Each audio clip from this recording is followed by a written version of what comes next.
may isi-share po ako sa inyo. Kanina ay naglilinis po ako ng kwarto. Tapos nakita ko po ang isang plastic na malaki, punong-puno ng gatas na bona.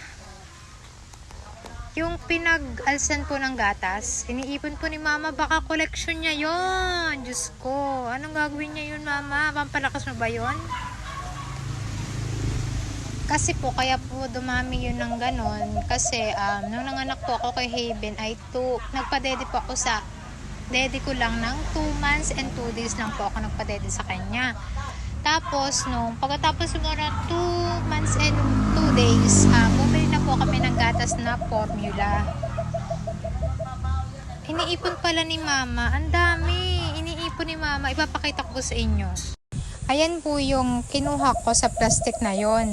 Ang dami na po pala na inom ni Hebe na gatas na bona. Ngayon po, hindi na po siya bona.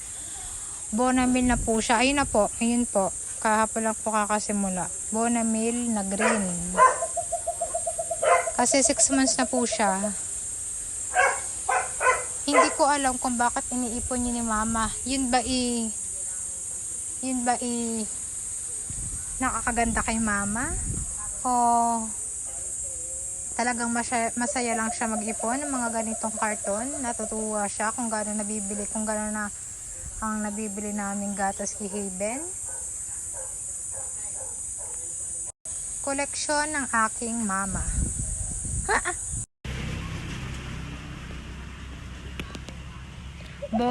Bonamil, baka naman.